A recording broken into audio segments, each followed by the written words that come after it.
तो hello everyone, very good afternoon to all of you. I hope कि आप सभी लोग बढ़िया हैं। और जैसा कि आप सभी लोग जानते हैं, हम एसएससी जीडी की प्रैक्टिस कर रहे हैं यहाँ पर।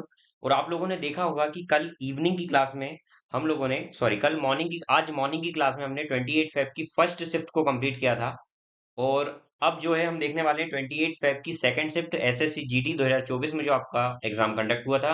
उसके पूरे 20 क्वेश्चन मैथ्स के हम यहाँ पर एनालाइज करने वाले हैं, समझने वाले हैं पूरे सॉल्यूशन के साथ। यदि आप में से कोई भी भाई हमारे चैनल पर फर्स्ट टाइम आया तो भाई चैनल को सब्सक्राइब करें, बेल आइकन को हिट करें, नेक्स्ट वीडियो का नोटिफिकेशन ताकि आपके घर तक आ जाए।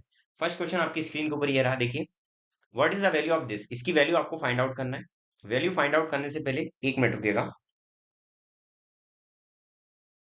एक सेकंड। हाँ, वैल्यू फाइंड आउट करने से पहले क्वेश्चन को ध्यान से देखिएगा।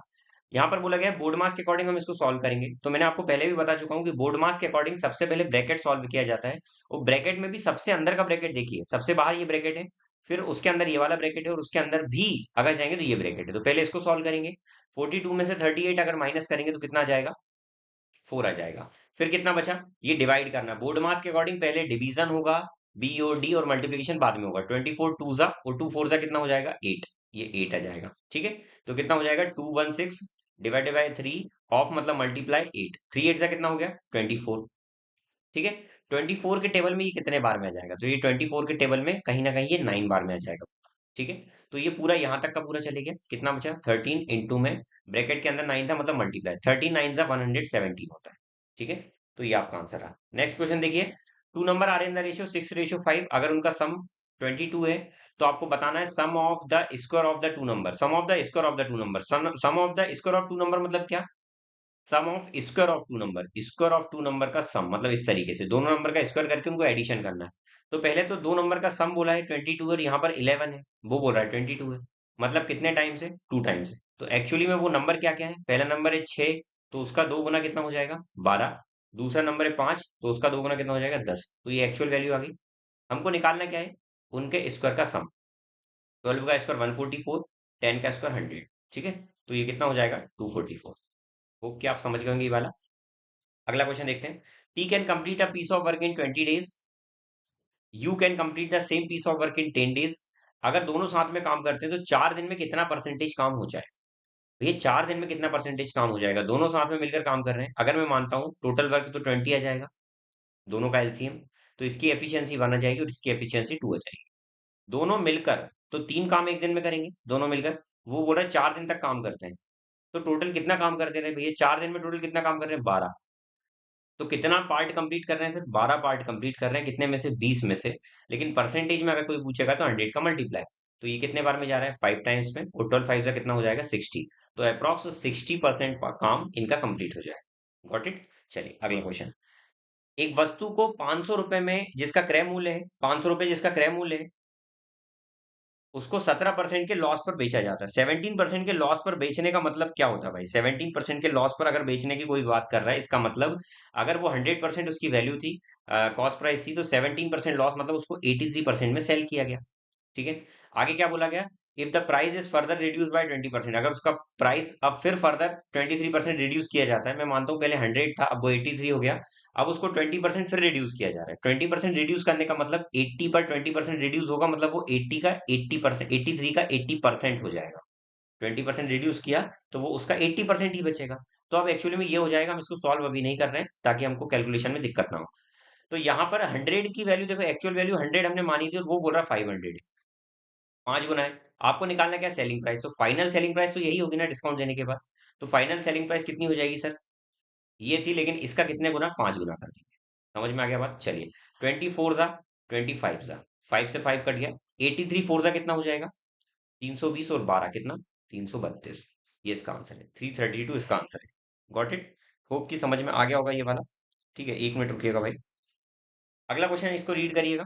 देखिए, ये इस तरीके का क्वेश्चन मैंने आपको कल भी सॉल्व कराया था। यदि आपको अच्छे से पता हो, आपने पढ़ा हो, तो आपको समझ में आएगा कि ये क्वेश्चन हम कल सॉल्व कर चुके हैं, ठीक है। ये क्वेश्चन कल हम सॉल्व कर चुके हैं। अगर समझ में आया होगा कल का क्वेश्चन तो आप इसको भी सॉल्व कर पाएंगे भाई। बहुत ही इजी, बहुत ही सुंदर, बहुत ही अच्छा क्वेश्चन है, ठीक है। चलिए शुरुआत करते हैं। देखिए, मैंने आपको बताया था कि जब भी फ्रैक्शन में क्वेश्चन रहे लाइक ABC, तो अगर मैंने बोला मान लेते एक के ऊपर बार है, तो क्या होगा भाई? पहले तो वो नंबर पूरा लिखेंगे ABC, उसमें से जितनों के ऊपर बार नहीं है उसको क्या करेंगे, माइनस करेंगे। मैंने लिख दिया AB, AB को माइनस करेंगे। अब जितने के ऊपर बार है उतने 9 आ जाएंगे, एक के ऊपर बार था, और जितने के ऊपर बार नहीं है उतने 0 आ जाएंगे, तो ये इसका आंसर होगा। तो उसी प्रकार से ये क्या हो जाएगा, 516, जितने के ऊपर बार नहीं उसको माइनस, नीचे जितने के ऊपर बार उतने 9, जितने के ऊपर बार नहीं उतने 0। तो 516 में से 51 जाएगा तो कितना बचेगा, 5। और यहाँ पर 51 में से ये जाएगा 5 तो कितना बचेगा, 46 अपॉन में 900। ठीक है। अच्छा, कितने बार में जा रहा है ये, 9 से काटूंगा मैं तो देखिए 9 से काटना नहीं, एक्चुअली में यहाँ पर वो आपको 9 से काटने का नहीं बोल रहा है। ठीक है, ये आपको 3 से काट देते हैं, 3 से काटते हैं। वैसे 15 से कट रहा है, 15 3 जा 45, 15 1 जा 15 4 जा 6, 15 6 जा 90, 0 31 अपॉन में 60 इसका आंसर आ गया डायरेक्ट। ठीक है, होप कि समझ में आ गया होगा। बोलिए भाई अगर समझ में आ गया तो। ठीक है, चलिए अगला क्वेश्चन देखते हैं भाई। नेक्स्ट क्वेश्चन देखिए, एक कंपनी का रेवेन्यू आपको यहाँ पर दिया हुआ है और आगे क्या निकालने का बोल रहा है। एक सेकंड रुकिएगा यार, ये क्लास को देख लेता हूँ मैं, ये क्या बोल रहे हैं, एक सेकंड। हाँ, देखिए इसमें बोला गया है a company revenue increased by 10% in the first quarter and decreased by 5% in the second quarter, then what is the net percentage increase or decrease in the revenue। क्या बोला गया है कि कंपनी की आय में पहली तिमाही में 10% की वृद्धि होती है, पहले 10% इंक्रीज होता है, फिर दूसरी तिमाही में 5% की कमी होती है। तो ओवरऑल कितना कम ज्यादा हुआ है, तो भाई आपको पता है कि +X% और +-XY% जो भी होता है, और +-XY अपॉन में 100% होता है, ये आपने पढ़ा हुआ है। ये आपने पढ़ा हुआ है। नेट इंक्रीज और डिक्रीज निकालना है, तो पहले 10% बढ़ा तो प्लस का, बाद में 5% कम हुआ तो माइनस का। अब इन दोनों का ही आपस में यहाँ मल्टीप्लाई हो रहा है, तो प्लस माइनस का मल्टीप्लाई होकर माइनस ही बनेगा। तो 10 × 5 मैंने एक बार में लिख दिया, अपॉन में 100। 10 में से 5 जाता है, 5 बचेगा, माइनस में ये 50 अपॉन में 100, तो ये हो जाएगा 1/2। तो ये कितना बचेगा, 4.5। अच्छा 4.5 क्या, 4.5 क्या, तो सर 4.5 तो प्लस का आ रहा है, परसेंटेज प्लस का आ रहा है, मतलब 4.5 का इंक्रीमेंट होगा। ठीक है, पहला तरीका तो ये हो गया भाई। अगर ये नहीं आता तो आप 100 मानकर भी कर सकते हैं, इजी वैल्यूज है। अगर मैंने मान लिया कि 100 है भैया, कंपनी का रेवेन्यू पहले 10% इंक्रीज होता है, तो मतलब वो 110 हो गया। अब वो हो रहा है 5% डिक्रीज होगा। 5% डिक्रीज होने का मतलब क्या होगा भाई, 5% डिक्रीज होने का मतलब सर इसका 5% निकालूंगा तो वो होगा 5.5। ठीक है, तो इसका 5.5% हम डिक्रीज करेंगे तो ये बचेगा 104.5। तो ओवरऑल कितना इंक्रीमेंट हुआ भैया, तो आप बोलेंगे सर 4.5 इसमें इंक्रीमेंट हुआ। 4.5 क्या हुआ इसमें भैया, इंक्रीमेंट हुआ। होप कि समझ गए होंगे आप लोग। ठीक है, एबीसी का रेशियो दिया हुआ है, आपको ये निकालना है, कुछ नहीं करना भाई। इस तरीके के क्वेश्चन में आपको रेशियो दिया हो तो आपको डायरेक्ट इसमें क्या करना है, आप डायरेक्ट इसमें वैल्यू पुट करिए और आंसर आ जाएगा। ठीक है, तो 2 + 3 यहाँ पर पुट करेंगे तो कितना हो जाएगा, 5। रेशियो में बीसी क्या होगा, 5 + 3 कितना हो जाएगा, 8। सीए कितना होगा, 5 + 2 मतलब कितना, 7। 5 8 7 इसका आंसर होगा। दीपक ने अपना मार्क टेबल का जो मार्क प्राइस है वो 50% अबव मार्क किया कॉस्ट प्राइस से। दीपक ने जो मार्क प्राइस मार्क किया वो 50% अबव किया, लाइक 100 था तो 150 हो गया।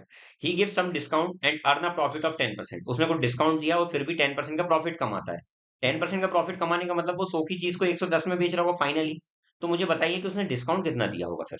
तो सर यहाँ पर दिख रहा है वो फाइनली जब 10% का प्रॉफिट लेकर बेच रहा है यहाँ पर, तो इधर डिस्काउंट जो दिया होगा वो 40 का दिया होगा। देखो 40 का दिया है, लेकिन कितने पर, 150 पर। तो 40 पर 150 का 150 पर 40 का डिस्काउंट कितने परसेंट होगा, तो हम सॉल्व करते हैं। 53 जा 52 जा, तो 80 अपॉन में 3 भैया, 80 अपॉन में 3 हम सॉल्व करेंगे तो ये होगा 26.66%, या फिर 26.67 अप्रॉक्स परसेंटेज हम लिखेंगे। ठीक है, चलिए अगला question. Mohan Aman and Sohan, Mohan Aman and Sohan together किसी काम को 18 दिन में कंप्लीट कर सकते हैं। मोहन जो है वो थ्राइस फास्टर है अमन से, मोहन जो है वो थ्राइस फास्टर है अमन से, और अमन जो है वो ट्वाइस फास्टर है सोहन से। ठीक है, तो पहले तो हम इनकी एफिशिएंसी को मैच करते हैं। देखिए यहाँ पर अमन 2 है और यहाँ पर 2 है और ये 1 है, तो जो कमी होती है उसका मल्टीप्लाई, इसमें 2 का और इसमें 1 का। ठीक है, तो यहाँ पर 2 3 जा 6 हो जाएगा और ये रेशियो 2 हो जाएगा, और यहाँ 1 का तो वो वही रहेगा, 2:1। ये देखो ये इक्वल हो गए, तो यहाँ से रेशियो क्या बन गया, 6:2:1, ये बन गया। ठीक है, बोल रहा है किससे करवाना है, सोहन अकेले किसी काम को, इस काम को कितने दिन में कंप्लीट करेगा। तो सबसे पहले सर टोटल वर्क निकालते हैं। तीनों टोटल वर्क मिलकर कितना काम थी, एफिशिएंसी 6 + 2 + 1 एफिशिएंसी से कर रहे होंगे, और बोला था 18 दिन में कर रहे हैं। तो सर ये 18 दिन में इतना ही काम कर रहे होंगे, इतनी एफिशिएंसी से, मतलब इतनी क्षमता है हर दिन का काम है, और 18 दिन में इतना कर रहे होंगे। अब इसी काम को किससे कराना है भैया, इसी काम को बोला जा रहा है सोहन कितने दिन में करेगा। तो सोहन की एफिशिएंसी कितनी है यहाँ पर, 1। तो एक की स्पीड से कितने में करेगा? तो आप बोलेंगे 6 7 8 1 9, 9 इंटू में 18 अपॉन में एक की एफिशिएंसी से। तो सर 18 9 ही डायरेक्ट होगा और बाकी 1 से डिवाइड करने पर कोई फर्क नहीं पड़ेगा, तो 162 डेज में इसका आंसर आ जाएगा। समझ में आ गया क्या भाई? A ring is sold thrice successive discount. Ring को 3 सक्सेसिव डिस्काउंट पर बेचा जाता है। If mark price of ring इतना है तो नेट सेलिंग प्राइस कितना होगा? देखिए 20,000 किसी का प्राइस, पहले 10% डिस्काउंट दिया, 10% डिस्काउंट देने का मतलब 2,000 का, 10% डिस्काउंट दिया 2,000 का, इसका 2,000 होगा 10%, तो वो 18,000 हो गया। अब उसमें 20% डिस्काउंट, तो इसका 20% डिस्काउंट कितना होगा? 3600। 3600 इसमें से माइनस किया तो कितना हो जाएगा? 14,400। अब इसमें से 30% डिस्काउंट किया, 30% डिस्काउंट इसका कितना हो जाएगा? तो इसका 30% डिस्काउंट होगा 1440 का 3 टाइम्स, तो कितना हो जाएगा? 4200 और 4320, कितना हो जाएगा? 4320, 4320। ठीक है, 4320 इसमें से अगर मैं माइनस करता हूँ तो कितना बचेगा? लाइक अगर मैं पूरा -4000 पूरा जाता है तो ये बचेगा 10,000, 10,080, 10,080। ठीक है, 10,080 बचेगा। आपसे क्या बोल रहा है कि फाइनल सेलिंग प्राइस कितना? 10,080 तो होगा भाई, ये आ गया। ठीक है, तो ओरली निकाल सकते थे ये भाई। परसेंटेज आपको थोड़ा ध्यान से आना चाहिए। परसेंटेज की जब बेसिक क्लास पढ़ाई जाती है उसमें 10%, 5%, 20%, 30% ये निकालना बेसिकली मैं बताता हूँ। तो वहीं से हम ये डायरेक्ट कर रहे हैं। ठीक है, आप पुरानी क्लास परसेंटेज की अपलोड है उसको देख कर आइएगा। अगर आपको लगता है सर डबल क्लास लाइएगा तो मैं आने वाले समय में क्लास लाने वाला हूँ इस चीज की। ठीक है, ट्रेन लेंथ जिसकी 442 मीटर ट्रेन की लेंथ है वो इलेक्ट्रिक पोल को 13 सेकंड में क्रॉस करती है। एक ट्रेन एक पोल को क्रॉस करती है कितने सेकंड में? 13 सेकंड में। अच्छा, ट्रेन अगर पोल को क्रॉस कर रही है इसका मतलब ट्रेन खुद को क्रॉस कर रही है। ट्रेन अगर किसी पोल को क्रॉस कर रही है मतलब ट्रेन खुद को क्रॉस कर रही है। खुद को क्रॉस कर रही है कितने? 13 सेकंड में। तो सर यहाँ पर 13 सेकंड में क्रॉस करे तो स्पीड निकल जाएगी क्या ट्रेन की? ट्रेन की स्पीड अगर निकालना हो तो स्पीड देखिए, ट्रेन पोल को क्रॉस कर रही है, पोल तो चल नहीं रहा है, तो यहाँ पर रिलेटिव स्पीड तो लगेगी नहीं, क्योंकि दो लोग चलते हैं तब रिलेटिव स्पीड लगती है। तो यहाँ पर हम क्या बोलेंगे सर कि यहाँ पर ट्रेन जो है 442 मीटर लंबाई को कवर कर रही है 13 सेकंड में। खुद की लंबाई तो कवर करेगी, 13 3 39, 13 4 52, तो 34 मीटर पर सेकंड की ट्रेन की स्पीड होगी। ठीक है, क्रॉसेस अनादर ट्रेन, ट्रेन इसी लंबाई की एक और ट्रेन को क्रॉस करती है 17 सेकंड में। तो वो अनादर जो ट्रेन है उसकी लंबाई, उसकी स्पीड कितनी होगी? तो भैया जब दूसरी ट्रेन को क्रॉस करेगी तो वहां पर तो रिलेटिव स्पीड लगेगी ना, क्योंकि वो ट्रेन भी चल रही है, बोल रहा है अपोजिट डायरेक्शन में। तो भैया जब अपोजिट डायरेक्शन में कोई ट्रेन आ रही है, अपोजिट डायरेक्शन में कोई ट्रेन आ रही है, तो वहां पर रिलेटिव स्पीड काम करेगी। रिलेटिव स्पीड कैसे काम करेगी? तो sir relative speed is equal to होगा टोटल डिस्टेंस अपॉन में टाइम, ये फॉर्मूला बनेगा। तो आप बोलेंगे सर रिलेटिव स्पीड क्या होगी? जब दो ट्रेन आपस में एक दूसरे के पास आएगी तो वहां पर दोनों की स्पीड प्लस होगी, S1 प्लस S2। अच्छा, डिस्टेंस क्या होगा? दोनों ट्रेन का डिस्टेंस, एक दूसरे का डिस्टेंस क्रॉस करेंगे, दोनों ट्रेन का डिस्टेंस जो होगा वो ऐड होगा, दोनों ट्रेन का डिस्टेंस ऐड होगा। अपॉन में टाइम कितना? 17 सेकंड। तो बताइए पहली ट्रेन की स्पीड कितनी आई थी? 34, हमने लिख दिया पहली ट्रेन की 34, दूसरे की हमको निकालना है वही। ठीक है, डिस्टेंस दोनों की कितनी है सर? 442, दोनों की अगर मैं ऐड करूंगा तो कितना हो जाएगा? 884। कितने सेकंड में? 17 में। 17 के टेबल में 5 बार में 17 5 जा 85, 3 बचा, 17 2 जा। ठीक है, अच्छा 34 अगर मैंने माइनस करा तो कितना बचेगा? 18। तो ये 18 मीटर पर सेकंड इसकी स्पीड है। Got it? चलिए अगला क्वेश्चन देखते हैं। A person borrow some money for 5 year at the certain rate of simple interest. एक पर्सन ने मनी बोरो की 5 साल के लिए सिंपल इंटरेस्ट पर। जो रेशियो हो रहा है प्रिंसिपल का और टोटल इंटरेस्ट का, वो हो रहा है 5:1, 5:1। तो एनुअल रेट परसेंट कितना है?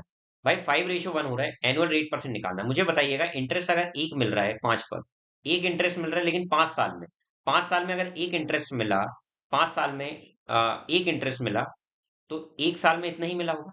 और टोटल 5 पर, प्रिंसिपल भी 5 ही है ना, वो परसेंट में जाने के लिए 100। देखिए एक इंटरेस्ट मिला 5 साल में, तो हर एक साल में कितना मिलेगा? 1/5, 1/5 कर दिया, ये एक साल में मिल गया इंटरेस्ट। वो टोटल कितने पर मिल रहा है? 5 पर, प्रिंसिपल ही है, परसेंट में जाने के लिए 100 का मल्टीप्लाई। तो 1/5 इंटू में 5 हो जाएगा, ये 5 नीचे मल्टीप्लाई में जाएगा, और इंटू में 100। तो ये 100/25 मतलब 4% इसका आंसर आ रहा है। Got it? चलिए अगला क्वेश्चन देखते हैं। चलिए अगला क्वेश्चन देखते हैं। What is the total surface area of cone? Cone का टोटल सरफेस एरिया निकालना है, ये कोन है, इसका टोटल सरफेस एरिया निकालना है आपको, जिसकी रेडियस दी हुई है कितनी? 24 सेंटीमीटर, और इसकी जो हाइट दी हुई है वो कितनी? 10 सेंटीमीटर। ठीक है भाई, देखिए कोन जो होता है उसमें क्या क्या चीजें होती है एक बार समझ लीजिएगा ध्यान से। ये कोन है, इसकी रेडियस दी हुई है 24, इसकी जो हाइट दी हुई है वो दी हुई है 10, 10 24 और ये 25, ये ट्रिपलेट होता है 10 24 और सॉरी 10 24 10 24 25 नहीं होता यार। 10 24 नहीं होता है, 7 24 25 होता है, 10 24 25 नहीं होता है। मान लिया भैया ये 10 है, ये 24 है। अगर मुझे ट्रिपलेट याद भी नहीं आ रहा है, मैं अगर यहाँ पर स्लेंट हाइट निकालना चाहता हूँ, क्योंकि अगर मुझे एरिया निकालना है तो स्लेंट हाइट की जरूरत पड़ेगी। तो ये रिलेशन क्या बनेगा, हाइपोटेनस का square is equal to perpendicular का स्क्वायर प्लस बेस का स्क्वायर। 10 का स्क्वायर 100, 24 का स्क्वायर कितना होता है, तो आप बोलेंगे 24 का स्क्वायर होता है 576। ये कितना हो जाएगा 676।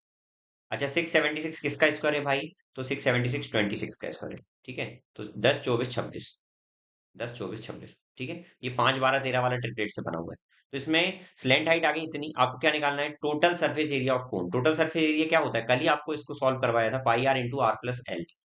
तो 22/7 इंटू में रेडियस कितनी है भैया यहाँ पर 24, अंदर 24 प्लस 26, ये कितना हो जाएगा 50। तो 22 इंटू में 24 इंटू में 50 अपॉन में कितना हो जाएगा 100, सॉरी 7। ठीक है, चलिए कुछ नहीं करना, मल्टीप्लाई करना भैया। 24 5 का कितना होता है 120, 120 का मल्टीप्लाई करेंगे तो कितना आ जाएगा, 120 टू जा 240 का जीरो, 24 यहाँ, 240 और 24 कितना हो जाएगा 264 अपॉन में 7। 7 3 जा 21, कितना बचा 5, 7 5 जा 35, 7 6 जा 42, 7 7 8 7 7 जा 49, 7 7 जा 49 आ गया, कितना बचा 5, फिर 7 7 जा, तो 3 7 7 एक ही ऑप्शन आ रहा भाई, 1.43 ही आएगा। भाई जब भी आप क्वेश्चन सॉल्व करें तो पूरा सॉल्व करने की जरूरत नहीं है। मैं हर बार बोलता हूँ कि आप सॉल्व करते करते एक नजर ऑप्शन पर जरूर डालें, क्योंकि कई बार क्या होता है ना कि ऑप्शन की स्टार्टिंग 2 3 डिजिट के बाद ही ऑप्शन सब चेंज दिखने लगते हैं। अगर आपको एक कॉमन ऑप्शन दिख रहा है तो पूरा सॉल्व करने की क्या जरूरत है। ठीक है, होप कि आप समझ रहे होंगे मेरी बात। What is the sum of all prime number between 30 and 50, 30 और 50 के बीच के प्राइम नंबर का आप क्या निकालिएगा, सम निकालिएगा। तो सबसे पहले इसके मिड के प्राइम नंबर निकालते हैं, कौन कौन से। देखो 30 तो ऐड होगा नहीं क्योंकि बिटवीन बोला हुआ है, तो 30 के बाद 31 पहला प्राइम नंबर। प्राइम नंबर क्या होते हैं, अभाज्य संख्या ऐसी संख्या होती है जिनको काटने वाला सिर्फ एक होगा या तो खुद होगा, या तो वो नंबर 1 से डिवाइड होगा या वो 31 से, मतलब खुद अपने से ही डिवाइड होगा या 1 से डिवाइड होगा। ठीक है, तो उसको हम बोलते हैं प्राइम नंबर। तो प्राइम नंबर 31 है, 31 सिर्फ 31 से डिवाइड होगा या तो 1 से होगा, इसके अलावा इसको कोई भी नहीं काट सकता। ठीक है, दूसरा 32, 33 नहीं, 34 नहीं, 35 नहीं, क्योंकि देखो 32 2 से हो जाएगा, 33 11 से हो जाएगा, 34 जो है वो 17 से हो रहा है, 35 5 से भी हो रहा है, 36 भी 6 से हो रहा है, 37 बिल्कुल प्राइम नंबर है, किसी से नहीं कटता, 38 नहीं, 39, 39 हो सकता है, 13 3 जा नहीं होगा, 40, 41 बिल्कुल होगा प्राइम नंबर, 42 नहीं होगा, 43 होगा, 44 45 46 47 होगा प्राइम नंबर। ठीक है, 47 48 49 नहीं होगा, 7 से होता है। तो यही प्राइम नंबर भाई, इनको ऐड करना है। सभी की देखिए यूनिट डिजिट डिफरेंट है, तो मैं बोलता हूँ यूनिट डिजिट ही ऐड कर लो। 7 3 10, 10 और 1 11, 11 और 7 कितना होता है 18 और 1 19, यूनिट डिजिट 9 आ रही है भाई, एक में यूनिट डिजिट 9 है, यही हमारा आंसर होगा। Got it. चलिए अगली, what is the smallest number that is multiple of 5 8 and 15। इसमें से स्मॉलेस्ट नंबर वो कौन सा होगा जो 5 8 एंड 15 का मल्टीपल होगा, स्मॉलेस्ट नंबर जो इन सब का मल्टीपल हो। तो उसको हम एलसीएम के नाम से जानते हैं, जिसको हम लीस्ट कॉमन मल्टीपल बोलते हैं। तो ये लीस्ट कॉमन मल्टीपल हो या स्मॉलेस्ट हो, तो इन सब का लीस्ट कॉमन मल्टीपल हम निकालेंगे तो वो 120 आ रहा है भाई। एलसीएम इसका 120 एक ही ऑप्शन में। ठीक है, या फिर इन सब में से चेक कर लो भाई, देखो 15 के टेबल में ये कटता नहीं है, ये भी नहीं कटता है 15 से। अच्छा ये 8 से नहीं कटता, तो सबसे कटने वाला एक ही ऑप्शन था, यही आंसर है। ठीक है, चलिए होप कि भाई आप समझ पा रहे होंगे, मैं जो बोल पा रहा हूँ, जो मैं बोल रहा हूँ आप वो समझ रहे हैं बहुत अच्छे से। ठीक है, चलिए अगला, a sell a sells a bottle to be at a profit of 30%। ए जो है वो बी को एक बॉटल सेल करता है कितने प्रॉफिट पर, 30% प्रॉफिट पर। फिर बी सेल करता है सी को 20% के लॉस पर। ठीक है, देखिए ए ने बी को बेचा तो 130 पर बेचा, अब ये इसको लॉस पर बेच रहा है 13, 130 का 20% लॉस अगर मैं करूंगा 26, तो ये 104 में बेच रहा है। वो बोल रहा है सी अगर पे करता है 3744, मतलब 104 की वैल्यू इतनी, तो आपसे बोल रहा है कॉस्ट प्राइस ए की कितनी है। तो भैया ए के लिए कितनी प्राइस थी, आप देखिए ए के लिए इतनी थी, तो 104 की वैल्यू इतनी, तो इसकी कितनी, तो कितने टाइम्स जा रहा है देखिए, 104 अगर मैं 6 जा करता हूँ तो 4 6 जा 24। ठीक है, कितना बचा 50, 504, 504 तो आता नहीं है यार, ये तो कहीं कट रहा है हमारा। 3 जा करेंगे ना, 3 जा, हाँ। तो 3 बार में कितना आ गया 12, और 300, 312 आ रहा है। 312 अगर मैं से इसमें से माइनस करता हूँ, 312 अगर मैं इसमें से माइनस करता हूँ तो 62 आ रहा है, 624 बचेगा यहाँ। फिर 624 कितने बार में आएगा, 6 बार में। तो 1 की वैल्यू 36 आ गई। हमको निकालना 100 की वैल्यू, तो 100 की वैल्यू कितनी हो जाएगी भैया? 3600। एक ही आंसर है। ठीक है, चलिए अगला question. The difference between compound interest and simple interest जो है वो कितना है? 80,000। कितना है? 80,000। कितने साल के लिए? 2 साल के लिए। ठीक है, 2 साल के लिए कंपाउंड इंटरेस्ट और सिंपल इंटरेस्ट का जो डिफरेंस है वो ये है। तो भैया हमको पता है 2 साल के कंपाउंड इंटरेस्ट सिंपल इंटरेस्ट का डिफरेंस कितना होता है? प्रिंसिपल का R% का R%, ये हमने पढ़ा हुआ है आप पहले भी। और उसकी वैल्यू कितनी दी हुई है? 288। अच्छा, यहाँ पर प्रिंसिपल कितना दिया हुआ है? 80,000। थाउजेंड। रेट परसेंट निकालना है ना भाई, तो rate percent into rate percent, percent हटाकर 2 जीरो वाला नंबर नीचे आ जाएगा 2% का। 4 जीरो से ये 4 जीरो कट गए, 1 2 3 4। इधर कितना है? 288। 8 3 जा 24, 8 6 जा 48। तो आर स्क्वायर की वैल्यू आ गई 36। तो आर की वैल्यू कितनी आ गई? 6। तो यहाँ पर रेट परसेंट कितना आ गया भैया? 6%। ये शॉर्ट तरीका भैया, 2 साल के प्रिंसिपल का, सॉरी 2 साल के कंपाउंड इंटरेस्ट और सिंपल इंटरेस्ट का डिफरेंस अगर दिया हो आपको, तो वो प्रिंसिपल का रेट परसेंट होता है, मतलब principal multiply rate percent multiply में रेट परसेंट। Got it? अगला question. Average of 8 number is 47। 8 number का एवरेज 47 है। Average of first three number का एवरेज 53 है। Average of next two number का एवरेज 55 है। If the average of seven six number is average, देखिए भैया, अगर 8 नंबर है, 8 में से फर्स्ट 3 का एवरेज हो गया, सेकंड 2 का एवरेज हो गया, अब बच कितने रहे? 5, 3 बच रहे हैं। अब वो बोल रहा है जो सिक्स नंबर है ना, सिक्स नंबर बच रहा है, सेवंथ नंबर बच रहा है और 8th नंबर बच रहा है। तो वो यहाँ पर क्या बोल रहा है आपसे? वो आपसे ये बोल रहा है कि six number is 7 and 10 less than seventh and eighth number. Seventh and eighth number, इससे वो 7 कम है और 1 से 10 कम है। तो देखिए भैया, सेवंथ नंबर से कितना 7 कम है? सेवंथ नंबर मान लेते हैं एक्स है, तो इससे 7 कम है। ठीक है, और दूसरा 8th नंबर से कितना कम है? 10 कम है। 8th नंबर से 10 कम करने के लिए मैं इसको क्या लिख दूं भाई? 8th नंबर से 10 कम करने के लिए क्या लिख दूं? देखिए, इसको करने का सबसे बेस्ट तरीका ये है, आप इस तरीके से कंफ्यूज हो जाएंगे। मैं आपसे ये बोलता हूँ, जब भी इस तरीके के क्वेश्चन आए कि आपको दोनों चीज को कंपेयर करने का बोलेगा, तो आपको क्या करना है? देखिए, आपको बोला गया है कि जो छठवां नंबर है ना, वो 7वें नंबर से 7 कम है, और 8वें नंबर से जो है वो 10 कम है। तो कहीं ना कहीं ये 10 कम है, तो ये तो 3 ही कम होगा। तो मैंने बोल लिया ये एक्स है, तो ये एक्स से 3 कम कर दो, और इससे और 7 कम कर दो, तो ये 10 कम हो जाएगा। क्या बात समझ में आ गई? ये देखिए पूरा जम गया। ठीक है, अब आगे क्या बोला? What is the value of 8th number? 8th number कितना है?